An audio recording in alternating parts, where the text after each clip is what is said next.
এই দেশে সরকারি দলের যেমন সমাবেশ করার অধিকার আছে, বিরোধী দলের এই একই ধরনের সমাবেশ করার অধিকার আছে।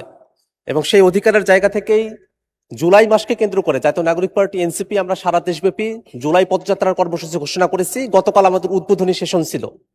গতকাল রাতের বেলা আমাদের মাননীয় বিরোধী দলীয় চিফ হুইপ জনাব নাহিদ ইসলাম এমপি, আমি সহ আমাদের কেন্দ্রীয় নেতৃবৃন্দ আমরা সাভারে গিয়েছিলাম, একটা সমাবেশে উপস্থিত হয়েছিলাম।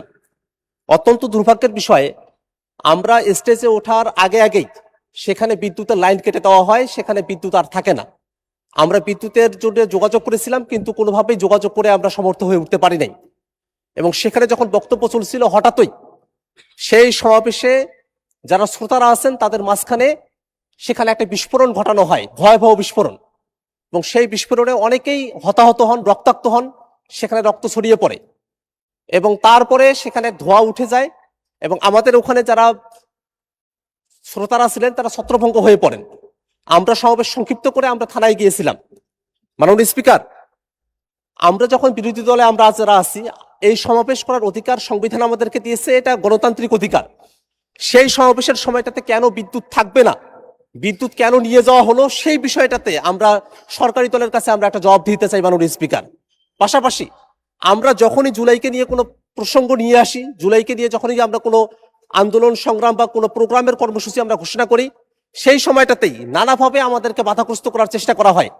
যারা জুলাইয়ের পতিত শক্তি আছে তারা নানাভাবে আমাদেরকে বাধাগ্রস্ত করে। এর আগেও আমাদের অফিসের সামনেও ককটেল বিস্ফোরণ ঘটানো হয়েছিল। গতকাল যে বিস্ফোরণ ঘটানো হয়েছে সেখানে বিরোধী দলীয় চিফ হুইপ উপস্থিত ছিলেন, আমি নিজে উপস্থিত ছিলাম, আরো নেতৃবৃন্দ উপস্থিত ছিলেন। ভয়াবহ ক্ষতির মধ্যে আমরা পড়তে পারতাম। এমত অবস্থায় যারা পতিত স্বৈরাচার আছে এবং যারা নানাভাবে সমাজে স্বাভাবিকীকরণের দিকে অগ্রসর হচ্ছে, তাদের ব্যাপারে আসলে সরকারের তরফ থেকে পদক্ষেপ কি, সেটা মাননীয় স্বরাষ্ট্রমন্ত্রী যদি এখানে থাকতেন তার কাছেই জানতে চাইতাম।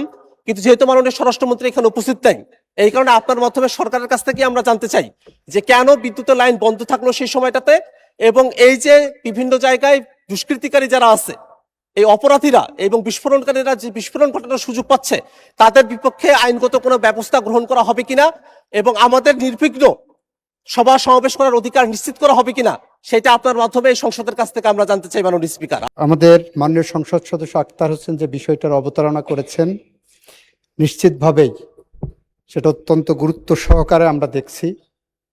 আমরা আশ্বস্ত করতে পারি যে এর সাথে যদি কেউ জড়িত থাকে তার বিরুদ্ধে আইনিভাবে যতটা পদক্ষেপ নেওয়া সম্ভব, স্বচ্ছতার সাথে ততটা কঠোর পদক্ষেপই সরকার নেবেন।